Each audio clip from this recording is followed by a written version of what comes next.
Good evening and welcome.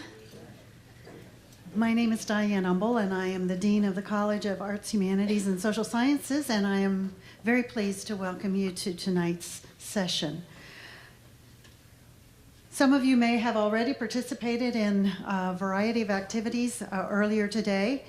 The keynote speaker tonight is part of the 10th Annual International Policy Conference, and this year our focus is on immigration.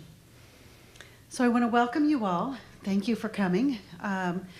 There are brochures on the table at the top of the stairs if you want to know more about what's happening tomorrow. There's sessions tomorrow morning starting at 9:30, 11, and 10 and 11, and then there's a session at 1.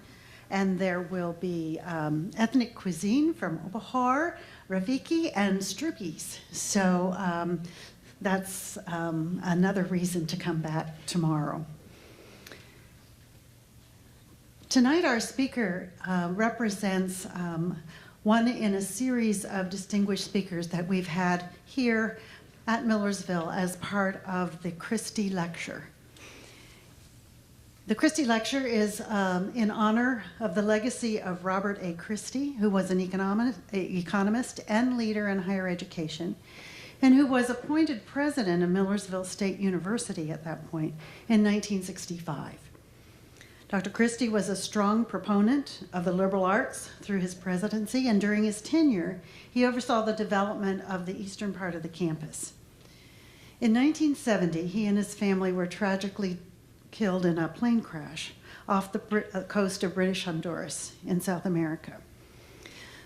Tonight, the Robert A. Christie Lecture in Economics was established in his memory as part of a collaboration with Mellon Bank. And so in recognition and honor of the memory of Dr. Christie, we will welcome our speaker for this evening. And to introduce our speaker, I'd like to introduce the chair of our economics department, Dr. Ken Smith.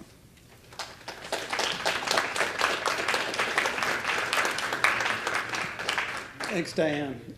So we're honored today to have Dr. Howard Chang, who is the Earl Hepburn Professor of Law at the University of Pennsylvania. He has an incredibly impressive record of education. He holds a JD in law from Harvard University. He has his PhD in economics from the Massachusetts Institute of Technology, which is the best, probably, economics program in the world.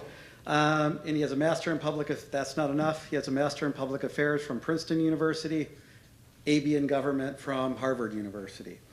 He has served on the board of directors of the American Civil Liberties Union of Southern California, board of directors of the American Law and Economics Association. He has taught and wrote on immigration from the perspective of law and economics, and he has also written on environmental law with his wife, who also happens to be an economist. So we're pleased to have him. He is very well published.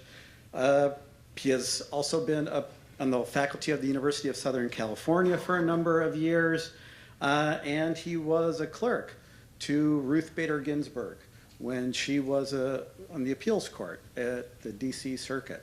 So he has also a very impressive record in practical law. So he will talk tonight on what has become one of the most important, certainly political issues in the last election, continues to be an incredibly important issue, will be for the next several years, the economics of immigration. And he will take a bit of a look at two recent reform proposals on immigration. So without further ado, thank you, Dr. Chang.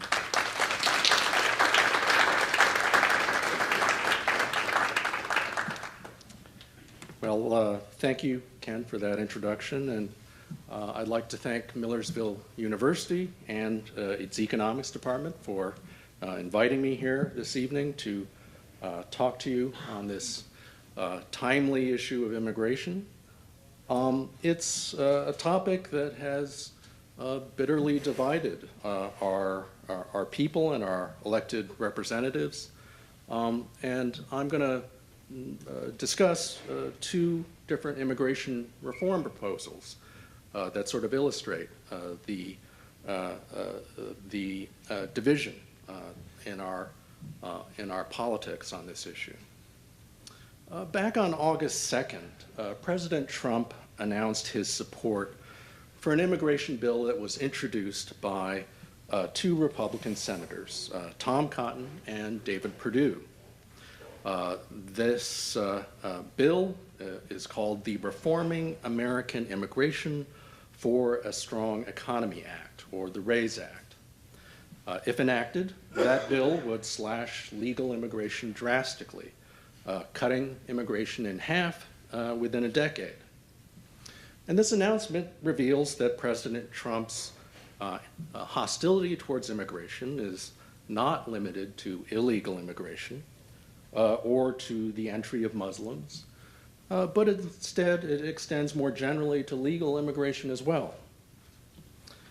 And then on September 5th, the Trump administration announced that it is rescinding the Deferred Action for Childhood Arrivals program, which was adopted in 2012 by President Obama for certain immigrants who immigrated illegally as children under the age of 16.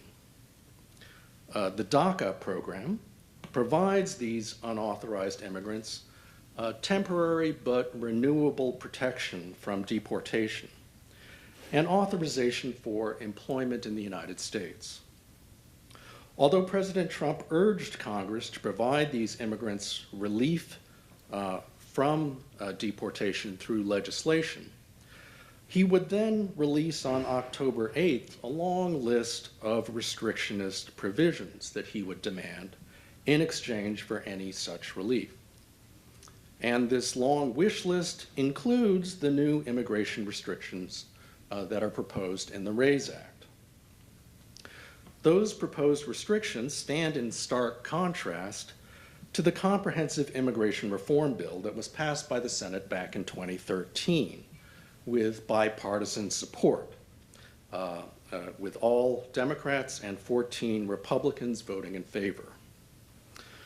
That bill, the Border Security, Economic Opportunity, and Immigration Modernization Act, unlike the RAISE Act, would have included several reforms that would have liberalized admissions to the United States. So which of these contrasting approaches would improve our immigration system for the better? Well, as suggested by the name of the RAISE Act, its proponents tout the bill on economic grounds. What does economic theory suggest about the effect of immigration on economic welfare? Well, for the economists, the international migration of workers is one facet of globalization, which economists understand to mean the development of a global common market. That is, our evolution towards a world economy that is integrated across national boundaries. Our progress in that direction has been especially dramatic in the liberalization of international trade in goods. Economists generally welcome this development, prescribing free trade as the regime that maximizes global economic welfare. Economists also recommend liberalized trade as a policy that is likely to produce gains for each national economy. Economists also recognize that the same theory that applies to goods also applies to international trade in other markets. Nations can gain through not only the free movement of goods across national boundaries, but also the free movement of labor across national boundaries. The basic intuition for this result derives from the gains from international trade in the labor market. We would expect labor to migrate from low-wage countries to high-wage countries in pursuit of those higher wages. As a result of that migration, world output rises. Higher wages in the host country imply that the marginal product of labor is higher there than it is in the source country. That is, higher wages for the same worker means that the worker produces more value in the host country than the source country. So labor migration generally leads to net gains in wealth for the world as a whole, because labor is flowing to the country where it has the higher value use. For this reason, economic theory raises a basic presumption in favor of the free movement of labor. Migration restrictions distort the global labor market, producing a misallocation of labor among countries and thereby wasting human resources and creating unnecessary poverty in labor-abundant countries. The larger the inequality in wages between countries, the larger the distortion of the global labor market caused by migration restrictions, and the larger the economic gains from liberalizing labor migration. Given the degree of wage inequality in the world today, it should be apparent that the gains from liberalized migration are huge.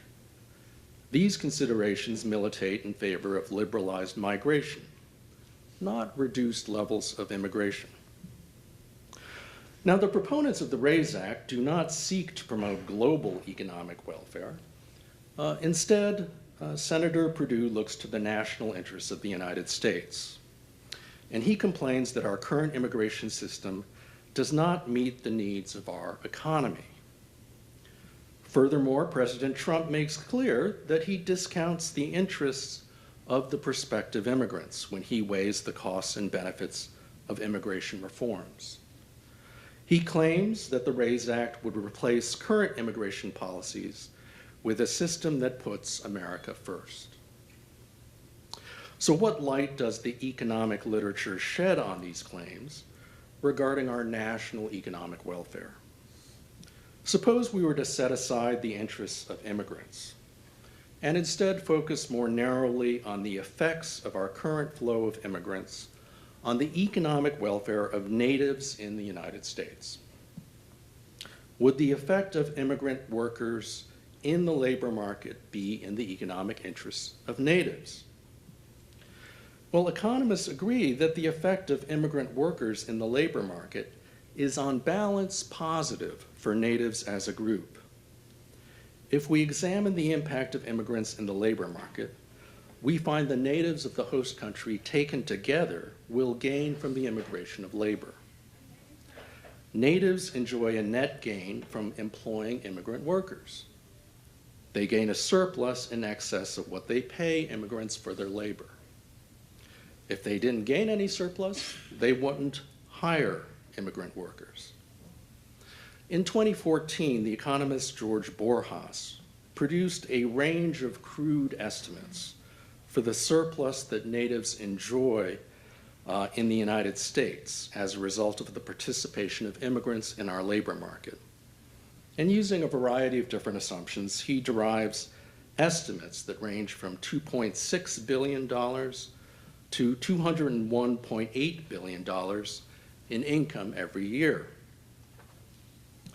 Well, even as natives enjoy net benefits from immigrant workers in the labor market, however, immigrants may still pose a risk of a fiscal burden on natives through the public treasury. In fact, Senator Cotton cites the threat of a fiscal burden in defense of the RAISE Act. He claims that immigrants are a net cost to our economy because of the transfer payments they receive through public assistance programs. And President Trump claims that the RAISE Act would save taxpayers billions and billions of dollars. Well, in 1997, the National Research Council conducted the first study to attempt a comprehensive calculation of the fiscal impact of immigration in the United States, taking into account the contributions made to tax revenues and the costs imposed by the public treasury, not only by the immigrants themselves, but also by all of their descendants. And using the most plausible assumptions for its baseline scenario, the National Research Council found that the average recent immigrant in 1996 had a positive fiscal impact of $80,000 in net present value in 1996 dollars. This year, the National Academy of Sciences, Engineering, and Medicine updated those estimates to account for changes in circumstances over the past 2 decades. And even while using more conservative assumptions than used 20 years ago, the National Academy finds that current immigrants have a much greater positive fiscal impact than in the past.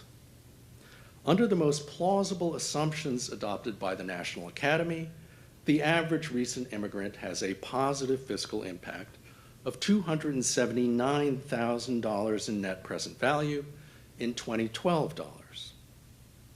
Even after accounting for inflation, that means that the fiscal benefit conferred by the average immigrant has more than doubled in the past 20 years. So the economic literature suggests that natives on balance gain from immigration under current policies. If anything, the estimated economic and fiscal impacts of immigration militate in favor of higher levels of immigration, not lower levels. If we consider federal immigration laws from the perspective of economics, the primary problem with our current admissions policies is that they're unduly restrictive. We have made it too difficult for valuable workers and taxpayers to enter the United States. Quotas severely limit the supply of visas well below the demand for these visas, creating costly backlogs. A glance at the visa bulletin from the U.S. State Department for this month, October 2017, reveals the magnitude of the problem for various categories of immigration visas. Brothers and sisters of U.S. citizens now receiving immigration visas, for example, have waited at least 13 years for their visas. Married sons or daughters of U.S. citizens have waited at least 12 years for their visas. All categories of family-based immigration subject to quotas have backlogs, even spouses and minor children of lawful permanent resident aliens. Furthermore, we also have quotas that limit the number of these immigration visas available to any one country. And these quotas are completely insensitive to the population and to the demand for visas in each country. These country quotas require our admissions to discriminate against some applicants based on their national origin, if they come from one of the countries that send us the greatest number of immigrants. So if the sibling of a U.S. citizen comes from Mexico, the wait is even worse than it is for most countries. That Mexican sibling waited 20 years for a visa. And even worse, a sibling from the Philippines has waited over 23 years for a visa. For natives of India, even skilled workers and professionals have waited 11 years for an employer-sponsored visa. Even professionals holding advanced degrees or workers with exceptional ability from India will have waited over 9 years. And those from China will have waited over 4 years. These preference categories already reserve most employer-sponsored immigration visas for skilled workers with offers of employment, workers who are likely to contribute to the public treasury by paying income taxes, and unlikely to rely on any means-tested entitlement programs. Their immigration is especially likely to promote the economic welfare of those of us who are already here. Furthermore, the studies conducted by the National Research Council and the National Academy find that the youth of an immigrant at the time of admission is an important factor determining the total fiscal impact of each immigrant. In general, the younger the immigrant is at the time of entry, the more years the immigrant can spend working in the United States, the more tax revenues the immigrant will contribute to public coffers prior to retirement, and the more positive the immigrant's overall fiscal impact. In fact, immigrants to the United States are often young adults who will not participate in entitlement programs for the elderly for many years. The older the immigrant is at the time of entry, the less the immigrant will pay in taxes over the immigrant's remaining years in the country, and the less favorable the fiscal impact of that immigrant. So longer backlogs make not only the immigrants, but natives worse off. Long waiting periods mean that the immigrants enter later in life, limiting the years during which they can contribute to our economic welfare by providing labor as workers or by paying taxes to the public treasury. One might think that the obvious solution to the problem of excess demand for immigration visas would be to increase the supply, which would allow immigrants to enter while still young and thereby increase their economic and fiscal contributions to the welfare of natives. So how do the proponents of the RAISE Act justify reductions in the flow of immigrants instead of liberalized quotas? Senator Cotton complains that so many immigrants enter this country without job skills or with very few skills, so they are less likely to pay taxes and more likely to use public assistance programs. The virtue of the cuts imposed by the RAISE Act, according to this rationale, is they exclude categories of immigrants that are likely to impose a fiscal burden. In particular, the RAISE Act would cut family-sponsored immigration by eliminating visas for siblings and adult children of U.S. citizens, eliminating precisely those visa categories that face the greatest excess demand. And family-sponsored immigration accounts for most legal immigrants to the United States.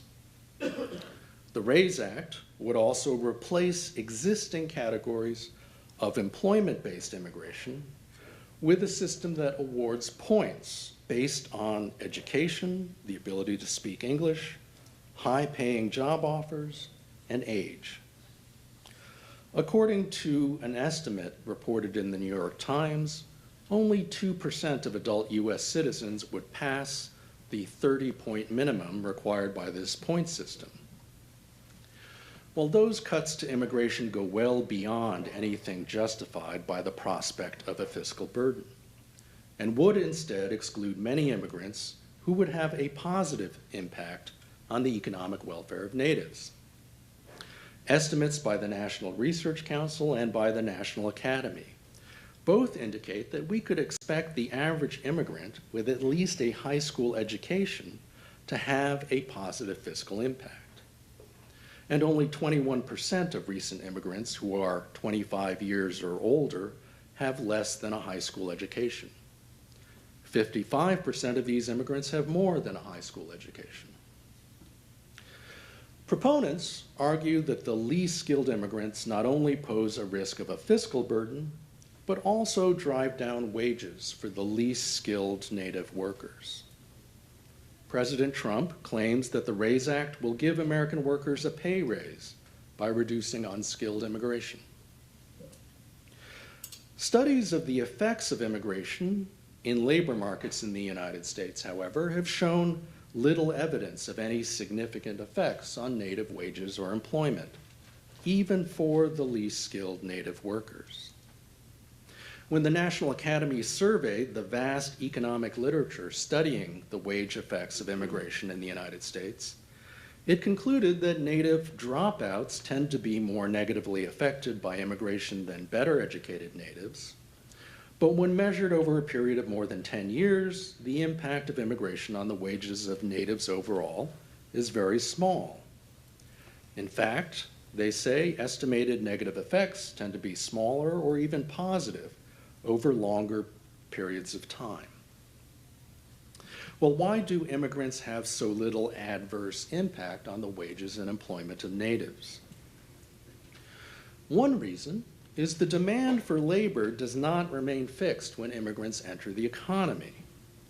Immigrant workers not only supply labor, they also demand goods and services, and their demand will translate into greater demand for locally supplied labor. Furthermore, an influx of labor will create profit opportunities for investors, which will in turn attract capital to the economic activities employing the immigrant labor. This expansion in the sector of the economy employing that labor will also increase the demand for that labor, which in turn would tend to offset the effects of increased supply. Furthermore, the empirical evidence indicates that immigrants and natives are not perfect substitutes in the labor market, so they often do not compete for the same jobs. In fact, labor markets are highly segregated, with immigrant labor concentrated in some occupations, while natives are concentrated in others. So immigrants compete with each other far more than they compete with natives. Indeed, some immigrant labor can be a complement rather than a substitute for native labor, so that an increase in the supply of immigrant labor will increase the demand for native labor, and thus have positive effects on native wages rather than negative effects. To the extent that economists do find any evidence of a negative impact, it seems largely confined to the few natives with less than a high school education, and at most might suggest a reason to worry about immigrant workers with less than a high school education. Given the small effects of immigration on native wages and employment, however, protectionist policies seem especially misguided.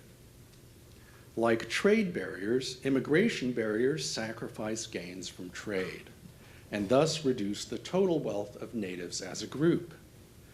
In this sense, protectionism is a costly way to redistribute some wealth from some natives to others.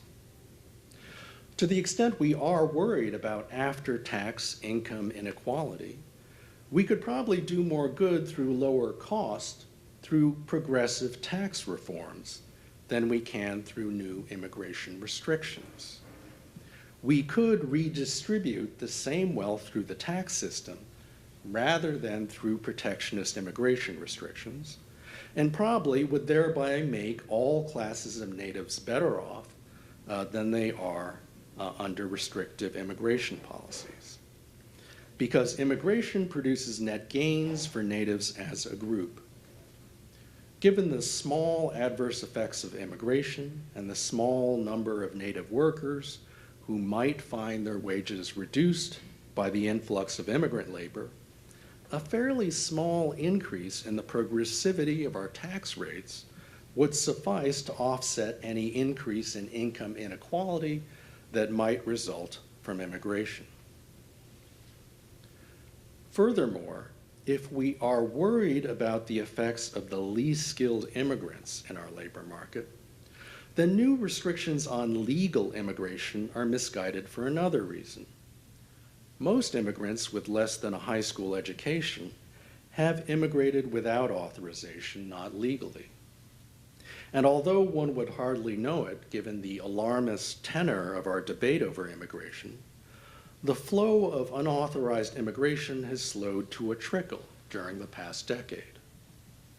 In fact, the unauthorized population has shrunk in absolute terms during the past decade, after rising steadily during the preceding 2 decades. Net illegal immigration has been negative since the Great Recession, and lower fertility and improved economies in Latin America make this new reality likely to persist in the future. It's no coincidence that the population of less skilled immigrants has also become stable during the past decade, after growing dramatically during the preceding 2 decades. In short, the RAISE Act and President Trump's border wall and other moves towards more draconian efforts to enforce our immigration restrictions are misguided reactions to a perceived unskilled influx that largely no longer exists. The fiscal impact of the average immigrant has improved over the past 20 years precisely because immigrants are now more educated than ever before. The RAISE Act is based on a false and outdated stereotype of the average immigrant. current immigration policies have already successfully promoted the immigration of those with higher levels of education. Existing categories of employment-based immigration already require high levels of education, skill, or wealth, and the RAISE Act seems unlikely to offer much improvement over those visa categories. Even family-sponsored immigration is subject to exclusion grounds that deny visas to those deemed likely to be a public charge. This determination not only takes into account the education, skills, assets, and age of the prospective immigrant, but also has required sponsors to sign legally binding affidavits of support since 1996. Requirements that obligate sponsors to support all the relatives that they sponsor for immigration and to demonstrate the means to do so have the effect of screening out less educated immigrants and improving the fiscal impact of those who do immigrate. Furthermore, even immigrants with less than a high school education will have a positive fiscal impact if they immigrate while they are still young. Recall that youth at the time of entry is an important factor determining the total fiscal impact of an immigrant.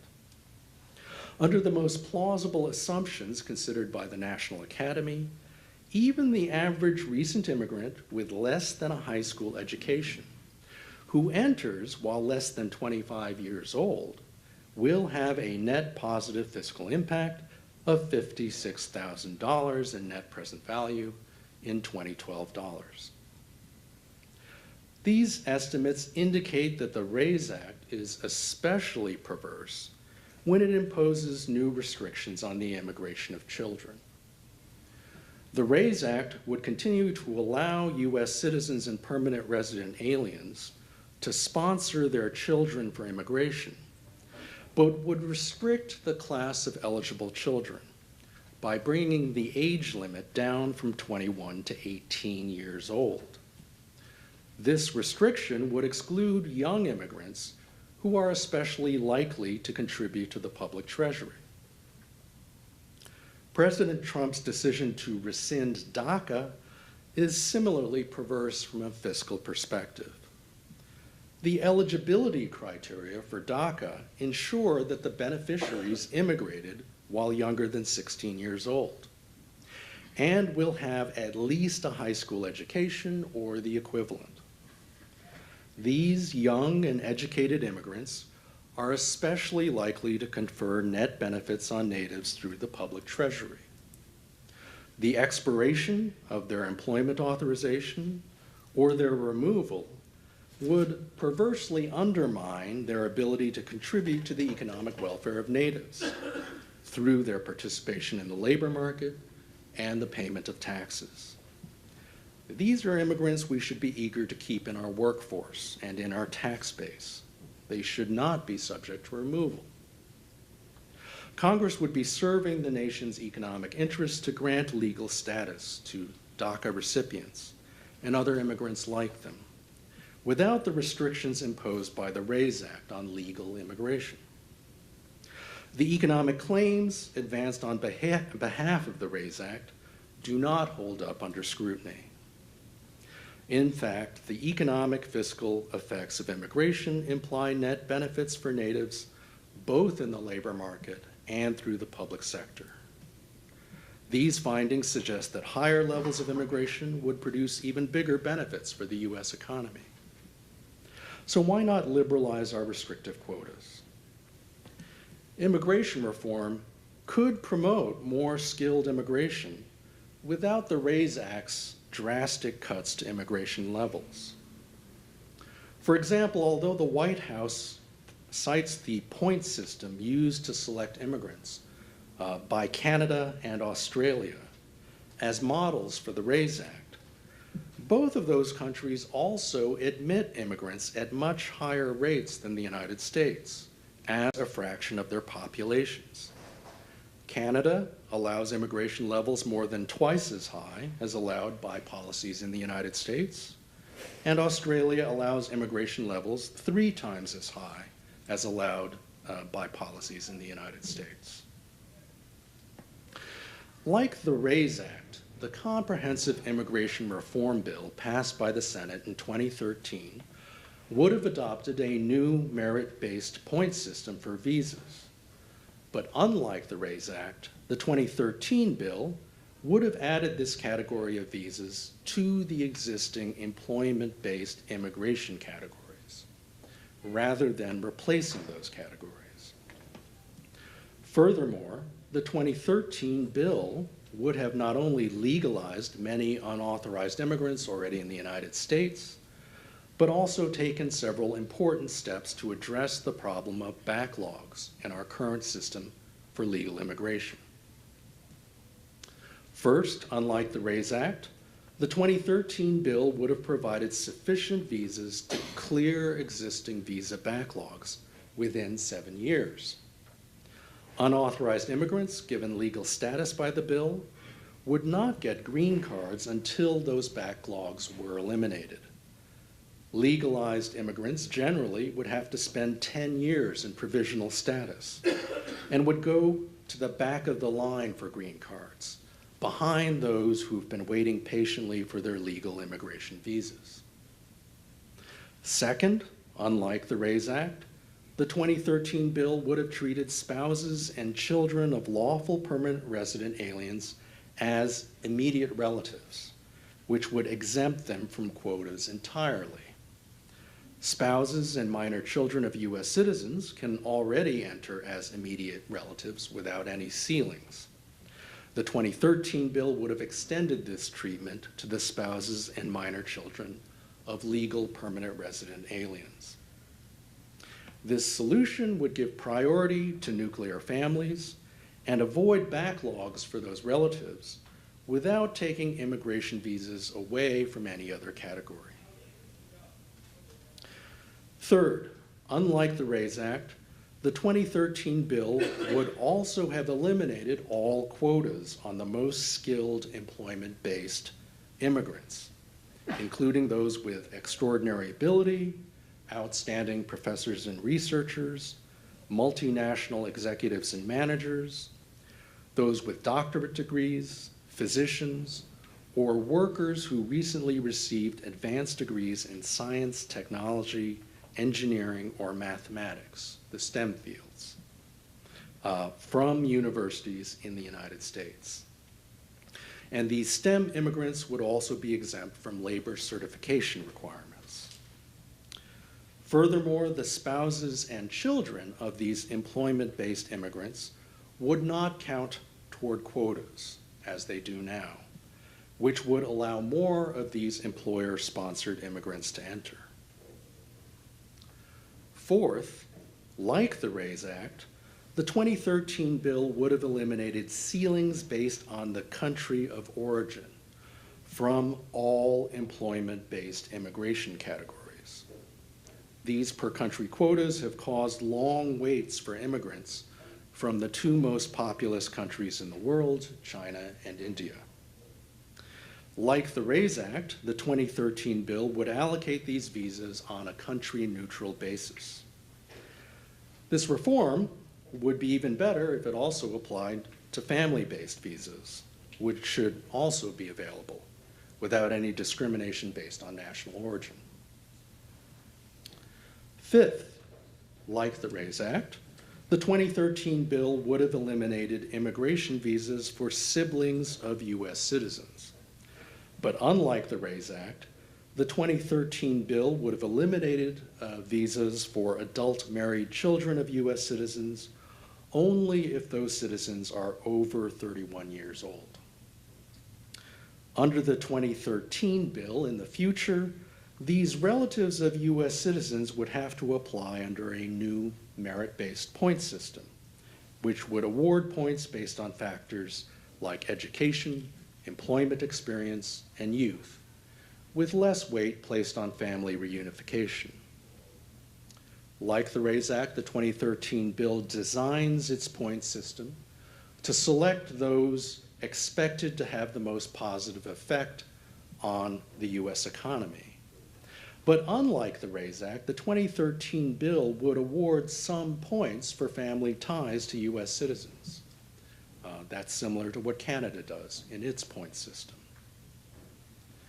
Sixth, unlike the RAISE Act, the 2013 bill would have created a new non-immigrant V visa for family-sponsored immigrants to enter, live in, and work in the United States while waiting for approval of their immigration visas. So in the future, backlogs would not prevent the reunification of families, nor delay the contributions that immigrants can make to our economy through the labor market or the public treasury. Finally, unlike the RAISE Act, the 2013 bill would have created a new non-immigrant visa program for less skilled workers, one program for agricultural visas and another for other workers.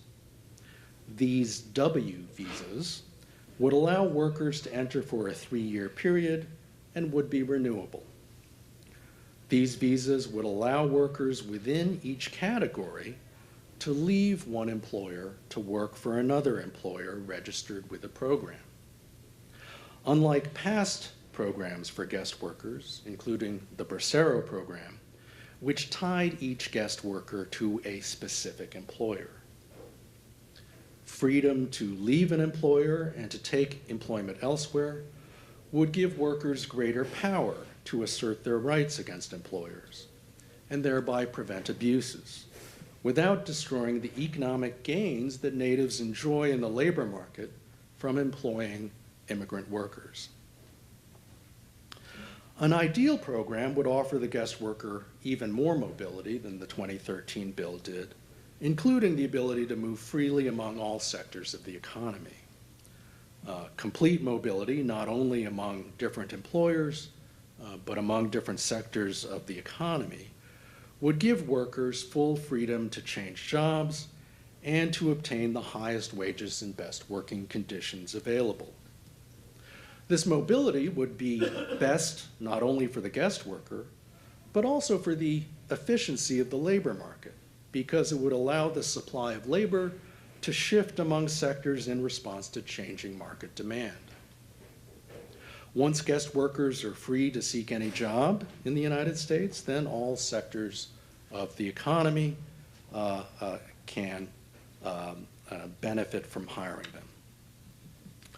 From the perspective of the economic interest of natives, these guest worker programs may be an effective response to concerns regarding the impact of relatively unskilled alien workers on the public treasury. Through these programs, natives enjoy the benefits of these workers in the labor market, but do not have to bear the fiscal burden of providing the full set of public benefits that these workers would receive if they had ready access to permanent residence and ultimately citizenship. Although immigrants can gain full access to public benefits upon naturalization, only aliens admitted for permanent residence may naturalize as U.S. citizens. Alien workers admitted on non-immigrant visas only are not admitted as permanent residents and thus not eligible for most public entitlements and not eligible to naturalize. Our laws generally exclude not only unauthorized immigrants, but also non-immigrants, including temporary workers, from a broad range of public benefits. With only narrow exceptions, these aliens are ineligible for any federal public benefit. Because guest worker programs can give relatively unskilled aliens access to our labor market without necessarily providing full access to the benefits provided to citizens, these programs may allow the most liberal admissions policies possible for these aliens without imposing a fiscal burden on natives. By allowing natives to enjoy gains from trade with guest workers in the labor market, the approach adopted by the 2013 bill would be more likely to promote the economic welfare of natives than the RAISE Act. In fact, we could even go beyond the 2013 bill and accommodate the desire of some guest workers to remain longer by allowing guest workers to renew their visas for an indefinite number of multiple periods. As long as we restrict their access to public benefits, they are unlikely to impose a net fiscal burden on the public treasury. Now, such a program raises the prospect of de facto permanent residence, with only restricted access to citizenship and to public benefits. If we expand our objectives beyond a narrow focus on the economic interests of natives, we might find that prospect troubling. From the perspective of the interest of the guest workers, or from the perspective of principles of justice in a democracy, an ideal policy would provide the option of lawful permanent residence and ultimately access to citizenship. Well, to better reflect democratic ideals, we could offer a path to citizenship for guest workers who compile a sufficiently long record of employment. In fact, under the 2013 bill, workers on W visas could apply for permanent residence through a merit-based points system, which would award 2 points for each year spent lawfully working in the United States, up to a limit of 20 points. So admission as a guest worker need not entail permanent status as an alien. Well, would a path to citizenship for less skilled immigrants raise the prospect of a fiscal burden? Well, not necessarily. By requiring guest workers to spend years in non-immigrant status first, we delay their access to the full set of public benefits that we provide to citizens. This delay itself would improve the fiscal impact of each immigrant. The longer the delay, the greater the improvement in the immigrant's fiscal impact. And empirical evidence suggests we could allow even less skilled immigrants to naturalize without imposing a net fiscal burden if a sufficient period with limited access to public benefits has passed. These observations would apply not only to guest workers on W visas, but also legalized immigrants with provisional status. The 2013 bill would have allowed all of these aliens to work and pay taxes in the United States without access to specified public benefits while seeking permanent resident status. In reality, access to citizenship is a matter of degree. Guest workers might have the opportunity to adjust their status only after a short period of residence or only after a long period. We might demand a long work history, or we could impose less stringent requirements. We could choose any point along this continuum to satisfy critics who are worried about the fiscal impact of less skilled immigrants. By adjusting the points a guest worker could earn through years of work in the United States, and by adjusting the total number of immigrant visas issued through this point system, we can adjust the guest worker's prospects for permanent residence and the number of years that a guest worker could expect to wait to adjust status. In fact, the flexibility of such a point system is a virtue that might also facilitate a political compromise on a path to citizenship for unauthorized immigrants granted legal status. In 2013, at least some Republicans in the House of Representatives expressed a willingness to grant legal status to unauthorized immigrants, but they objected to the special path to citizenship that was provided in the Senate bill. A possible compromise would allow legalized immigrants to apply for green cards through the same immigration system that is open to all prospective immigrants. If Congress were to liberalize that immigration system enough so that enough legalized immigrants could have a realistic chance of eventually obtaining green cards, well, then we might have the basis of a compromise that might finally allow comprehensive immigration reform to emerge from Congress.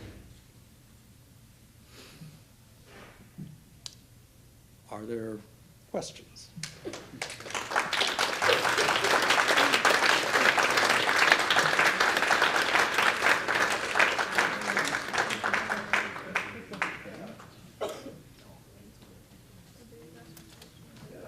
Is there a hypothetical level of immigration based on the U.S. economy and its capacity to grow?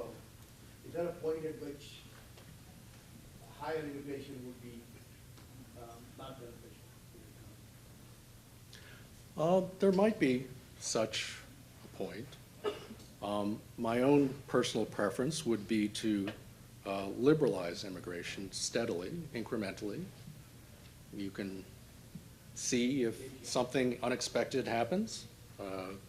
It is my general belief that constraints of political feasibility are going to kick in long before you reach any point where you're actually causing any harm. So I think there might be such a theoretical point, but it's not one that is really something we currently have to worry about.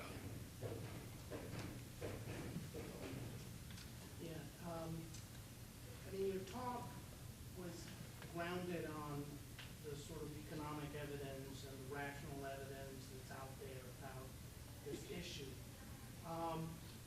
But as you know, the debate about immigration is driven often not by economic reality, but by xenophobia, nativism, and political scaremongering.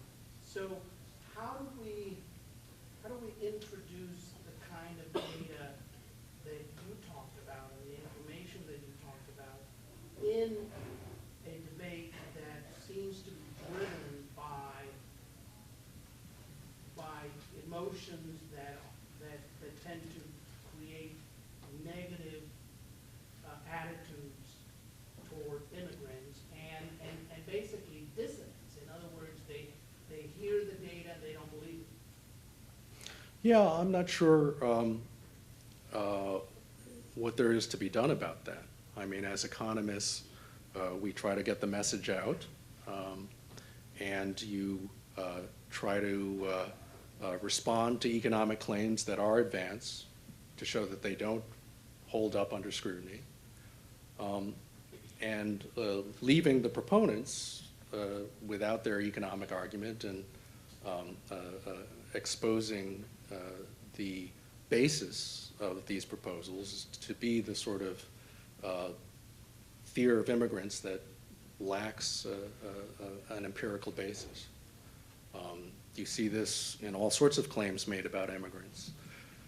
The claim that immigrants are associated with crime has a lot of political traction, no basis empirically. And if anything, the empirical evidence tends to indicate that immigrants have lower crime rates than natives, that communities with higher levels of immigration have lower crime rates than communities that have less immigration. So you keep presenting evidence and you try to make the debate about facts. And that's what I think the role of the economist and the social scientist is in this debate. As far as how you address the fears of immigrants that aren't based on data and facts, that's beyond my expertise. It's a question of marketing rather than social science. I was going to ask a similar question, or basically, do you have any thoughts on what is driving the anti-immigration mentality, and not only the prejudices of some people, but obviously there's some money behind the anti-immigrant movement. What do you see as the motivations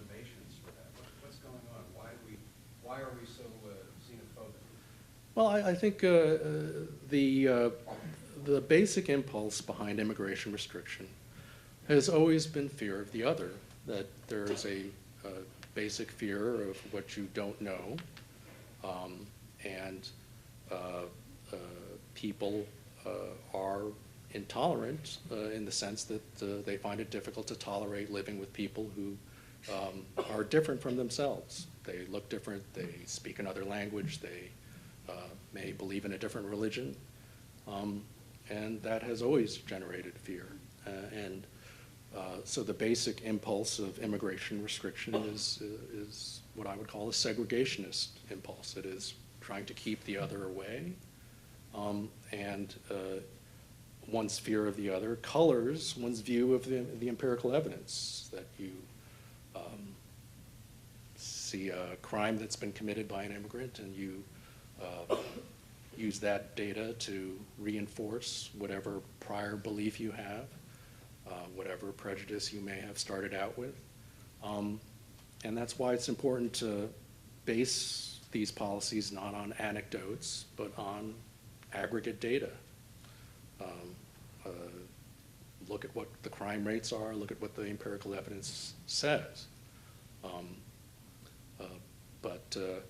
But the basic impulse has always been, in my mind, fear of the unknown, fear of what's not familiar. You talked about empirical evidence regarding the benefit generally that immigration brings to society. Do any of those studies look at the impact of the children of the immigrants or the children of the person who's maybe unauthorized residing here? And I say that because people, again, the anecdote.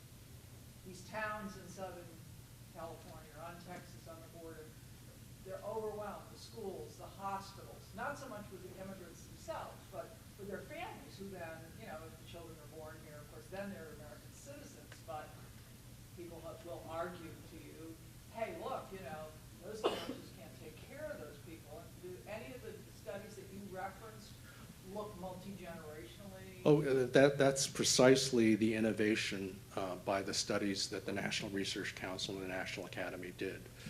They looked at future generations, not only children, but the grandchildren, and they made projections about how each generation would fare economically. And the general pattern is that the children of immigrants do better economically than their forebears. And that's one reason why the general tendency is for immigrants to have a positive fiscal impact because of those future generations. If it weren't for the immigration of the first generation, you wouldn't have had all these other generations paying taxes. And it's true that children are costly when they're children. It's true of native children as well as immigrant children. They are consuming public schools and they're not paying any taxes. The thing is, like everybody else, they pay for their education when they grow up. They enter the workforce, start paying taxes. Now that means the cost is up front and the benefit is later, but it's not unusual for public policies to put up with costs up front. We built the interstate highway system. Cost a lot, you enjoy the benefits over many years in the future. It's rational public policy to invest in the future. And educating children, native children, immigrant children is an investment in the future. Now, that might not be fully satisfying for communities that happen to have a lot of poor immigrant children. And while the overall fiscal impact of immigrants is positive overall, it can be negative for these states and localities who are receiving a disproportionate number of immigrants. Now, again, this is not because they're immigrants. It's also true that any locality that has a disproportionate number of low-income natives will also be paying a cost that other communities will benefit from in terms of the income taxes that their parents pay and the taxes that these children are going to pay when they go out and move to other communities. So it's not unique to immigration, and that burden on a locality, if anything, is a suggestion or reason to think that we ought to be financing public schools at a higher level than the locality, that there ought to be more federal support for local education. But that may drive some of the antipathy toward immigration in that certain localities have borne probably a disproportionate burden by having, you know, the children, and they're now native children, they might be children, but they're identified with immigrants, and the problem in the minds of the people in the locality is identified with the immigrants. Right, and I think this is true of a lot of the ills that people associate with immigration, that generally there are better responses to the problem other than immigration restriction.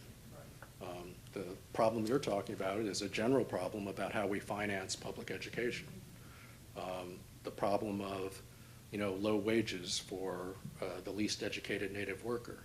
It's a problem, but it would be better addressed through progressive policies, tax policies, subsidized health care for the poor. That's the way to reduce income inequality, without hurting immigrants by excluding them and giving up the gains from trade that we have in the labor market.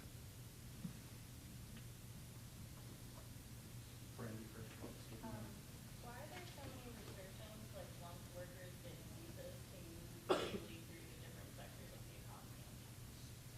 Well, the part of it is restrictions that are associated with the process of labor certification. That is, when an employer wants to bring a foreign worker in, the employer needs to go to the Labor Department and get the Labor Department to certify that there are no U.S. workers available for this job, and that hiring this foreign worker is not going to hurt wages and working conditions for natives similar or U.S. workers similarly employed. Well, once you have this labor certification process, employers are going to want the worker tied to the employer because they don't want to spend all this money on labor certification and then have the worker take off for another employer. And labor certification is a process that we have because of the lobbying of organized labor in the United States, which has always feared foreign competition. And labor certification sort of goes hand in hand with tying the worker to the employer. I was just going to say that, do you think that economists can do more? You know, there's probably no other economic topic that has more broad consensus than this one, yet we see and hear a lot of silence from economists that may be more on the conservative side of the political spectrum. Don't they need to be addressing this issue a little bit more? Is that a possibility? Well, I wish more economists would speak up. I do find it ironic that some of the folks who are worried about the low-wage worker who faces immigrant competition sort of loses interest in income inequality when it comes to tax policy or health care policy. It seems to be a very selective concern that arises only when it's a reason to exclude immigrants. I think part of what economists should be doing is to call them out on that and say, look, if you care about income inequality, this is not the way to address income inequality.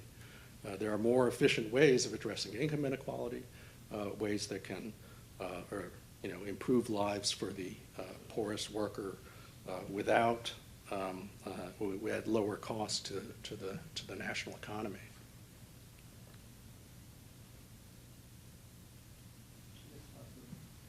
Okay. Since empirically these immigrants are more attracted to go to certain states than others, is there a possibility to decentralize the global immigration and leave it after the states, especially that a lot of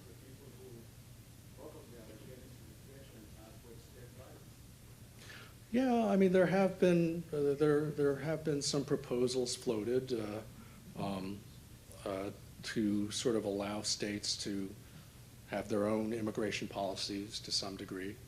Now, that would have the drawback that you might have to restrict the mobility of immigrants from state to state because if states start adopting their own immigration policies, they're not going to want to have, if you have a restrictive policy, you're not going to want to have immigrant workers flowing from some state that has a liberal policy. And so for that reason, I have doubts about whether that kind of regime would get very far. Perhaps one or two more. Good question. You know, these country-based quotas, was the original, in your opinion, the intention was to level the playing field? Or were they too worried about some countries sending too many immigrants? Well, I mean, it replaced the national origins quota system, which had unequal quotas designed to promote immigration from Northwest Europe. And so this was viewed as a move towards equality. Everybody gets the same quota, regardless of population. Now, it may have in part been fear of, you know, one or two countries dominating immigration. And certainly it's had the effect of constraining a small number of countries. But that you know, may well have been what they had in mind. They weren't quite prepared to proceed on a country-neutral basis. Do you see some reason to have some immigration restrictions on certain countries that had higher terrorist activity? Well, I wouldn't want to base it on national origin. We have exclusion grounds based on terrorist activity, and we should enforce those exclusion grounds on a country-neutral basis, based on actual evidence that someone poses a risk to national security. So that would be the sort of response that I think would make the most sense. That the country of origin is such a weak indicator of danger that it's really not worth anything as a risk factor.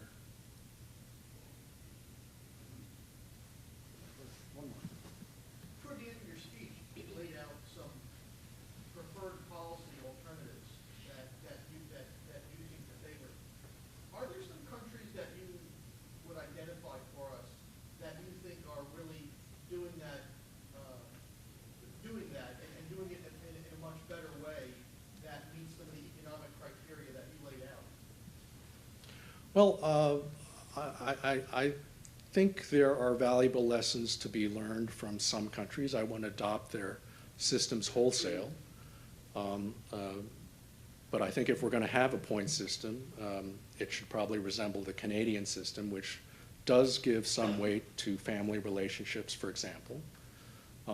That's not only because there's an interest in bringing families together, but also if you have family in the United States, you're more likely to integrate successfully into the economy, more likely to succeed in the labor market.